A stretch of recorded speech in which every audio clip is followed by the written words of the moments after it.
All right, so this lesson is kind of a catch-all day. We're going to go over all of the different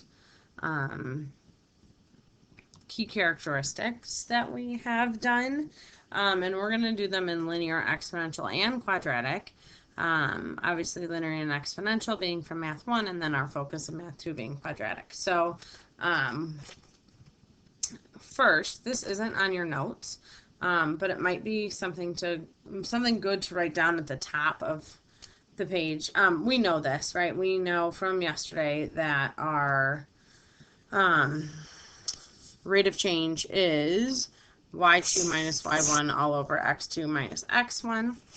So we're going to take that and practice that today. And then same thing here. We are going to focus on finding the linear, exponential, and quadratic functions of different types of data. So remember, this is what you should probably write at the top if you don't remember, that linear is y equals mx plus b. We chatted about that yesterday. M being your slope, b being your y-intercept. Okay, exponential is y equals ab to the x. Remember, a is your initial value. This is from last unit. And b being your growth rate. Okay. And then quadratic, notice we have vertex form, and you'll see y. That's y equals a times x minus h squared plus k, which we all know. And we know h and k is our vertex, and a is our growth rate as well. Okay, so we're going to take those three, and we're going to look at this data. So you are given different tables of data, and this says, given the table of values, determine if the data would be best modeled by a linear, exponential, or quadratic function. Explain your reasoning, and then we're going to take it a step farther, and we're going to also write the equation for the function. So you guys, what you really want to do is you want to look at your y values. Remember, with linear, you're going to have a line either increasing or decreasing, but those y values, remember yesterday we talked about that constant rate of change. Okay. With exponential, you're going to have something like this, or obviously it might be flipped or whatever, but remember that's when you had like y equals 2 to the x, excuse me. Things are doubling, things are tripling, things are being cut in half. That's what you're looking for your y values. And then with quadratic, obviously our y values are decreasing and then increasing, or maybe vice versa if our a value is negative, but we're going to see a repetition of y values, right? Because whatever y value I might have here, I'm going to see it again here. Okay, so if you look at number 1, my y values here are going, in this case, up by 3, up by 3, up by 3, up by 3. Every single time I am adding 3. So because my y's are changing by 3, and then if you look, your x's are also increasing, and your x's are increasing by 1, then we know that this is linear because we are looking at a constant rate of change, so that's our explanation. And if we are going to write our equation, we're focusing on y equals mx plus b. Well, our slope is change in y, which we said was a positive 3, over change in x, which is a positive 1, so our slope is 3. Y-intercept, remember, is anytime x is 0, so I can just go straight to my table and say my y-intercept is at 0, -7. So I can say that I have y equals mx, so 3x, plus a -7, so -7. Okay. So this is what it is, and this is y, and then that's the function. All right, down on number 2. So if we look at number 2, we have our y's here are decreasing by 4, decreasing by 8, decreasing by 4 again, decreasing by 8, decreasing by 4. So there is some sort of a pattern, but it's not necessarily a constant. Not necessarily a constant rate change because you're not changing the same way. However, you guys, always pay attention to the whole picture. Here, we are going up by 1, and then we are going up by 2.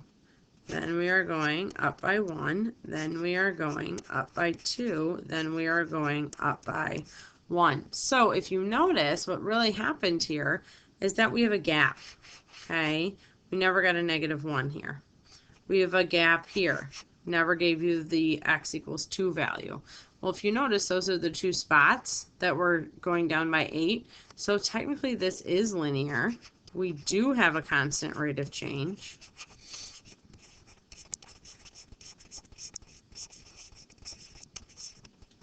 Okay, our slope here, if we could fill in those missing pieces, our y's would be changing by a -4, and our x's would be going up by 1. So my slope is -4. Again, my y-intercept is when x is 0, so I know my b value is going to be 2. So I can say here that my linear equation is y equals -4x plus 2. So it's linear with a little bit more investigation. We found a constant rate of change, and that's the equation. All right, down here, if we look at our y values and kind of take that same approach, we are going down by 9, but then down by 7, down by 5, down by 3, down by 1. There's not a consistent pattern here. The first thing I would notice is that's not linear because it's not a consistent pattern, right? -9, -7, -5, -3, -1. Exponential means that you're multiplying or dividing by the same number each time. That's not happening. Quadratic means you're going to have some sort of repetition of y values. And if you look here, we have a -3 in both places. So this is quadratic. And we know this because our y values repeat. Now think about symmetry, you guys. This right here has to be my vertex because I have -3 and -3 sandwiched on either side. So this -4 is therefore the minimum in this case. And then it swings back up. So you're going to hit a point, right, a minimum or a maximum, and then you're going to see a repetition of your y values. And whatever that point is where things stop and then start over again, so -3, -4, stop, go back up to -3, that's your vertex. That's important because if we are trying to write our vertex form, right, that's why I said that was going to be important just to keep it easy for today, then we know our vertex is the point 2, -4, which tells me my h value and my k value. Now keep in mind, I also need an a value in order to write my equation. So if you think about it, if you're a visual person, we are at 2, -4, 1, -3, and 3, -3, right? So you have a parabola that looks like that. Well, we know that our a value, if we go right 1, up 1, a is 1. In that case, we did that, so I know a is 1. Okay, it didn't break that 1, 4, 9 pattern.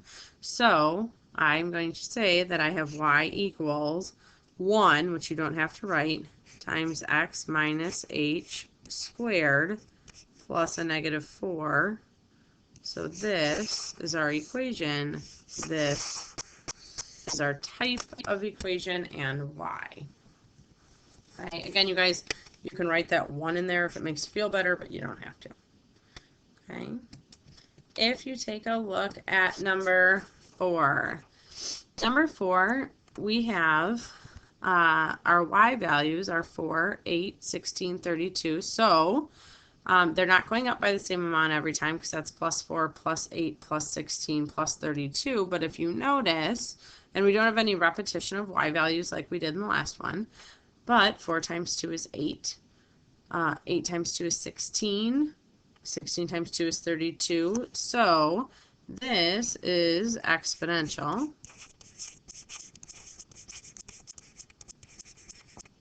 because our y values are doubling or being multiplied by 2. Now, if we are going to write our y equals ab to the x, okay, remember the two things we need to fill in are a and b.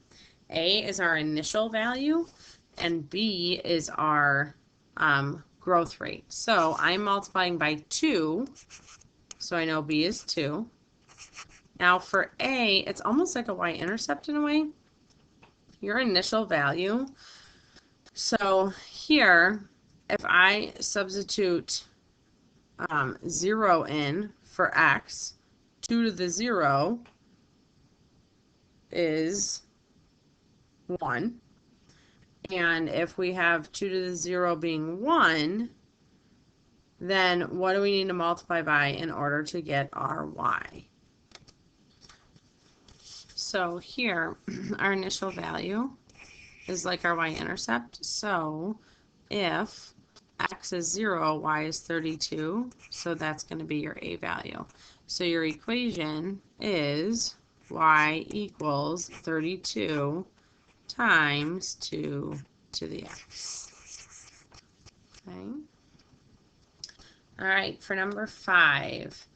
Right off the bat, actually, it's pretty quick to see that in number 5, we have a repetition of y values.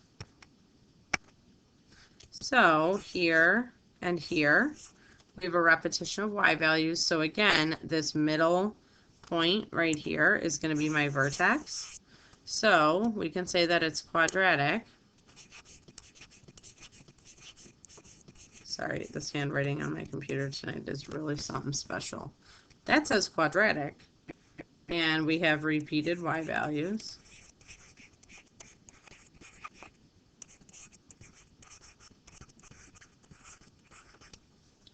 Okay, so if we're going to write our equation, again, vertex form is the easiest thing to do because we have our h and k.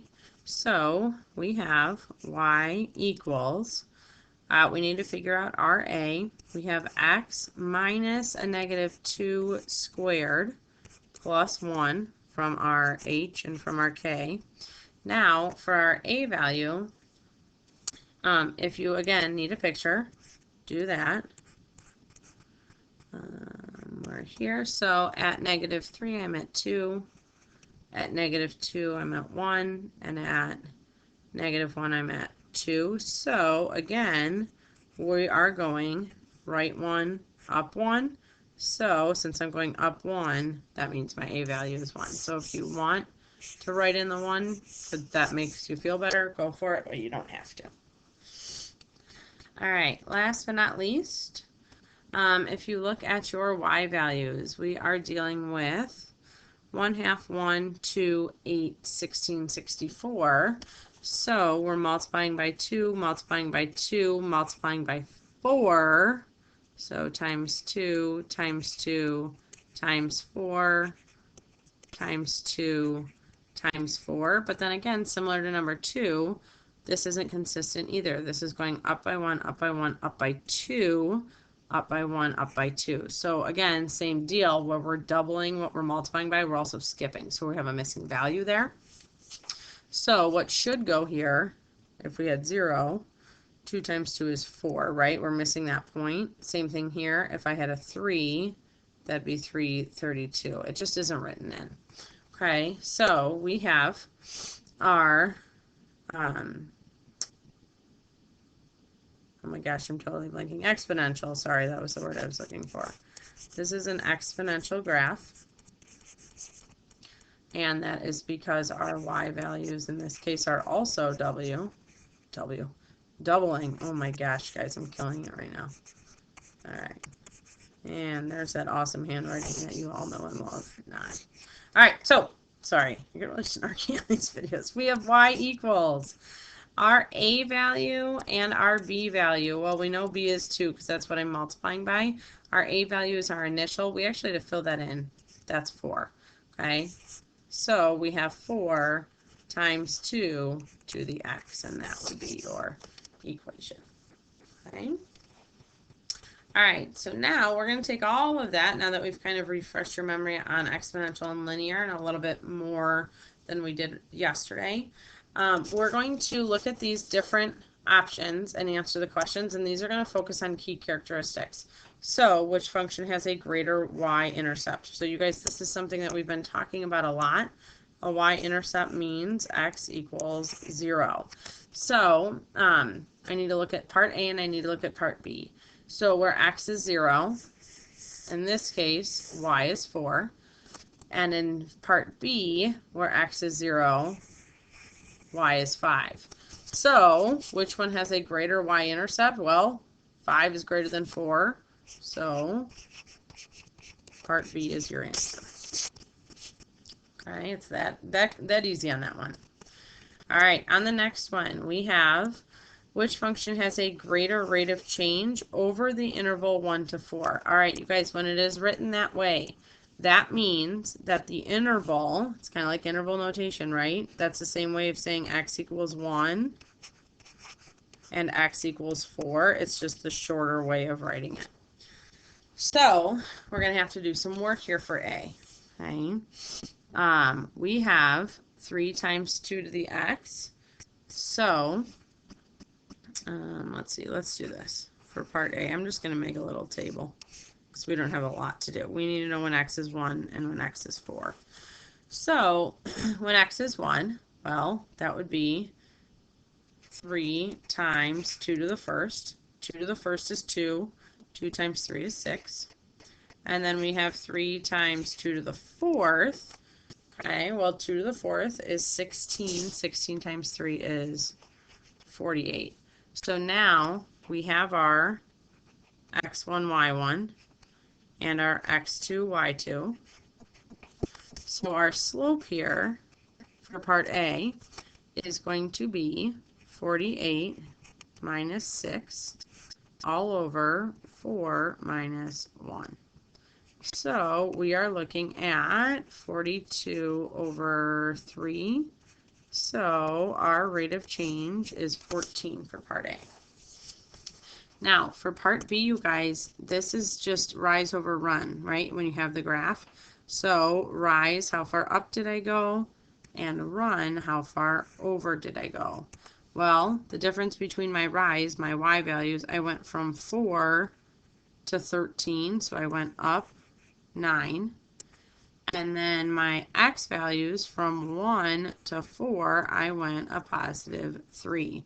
So my rise over run here is 9 over 3, which is 3. So which one has a greater rate of change over the interval? That is going to be part A, because 14 is bigger than 3. Okay. All right. Let's see if I can move that up since I just kind of smashed my next problem. There we go. That's an A, not a Q. Hopefully you guys can all see that.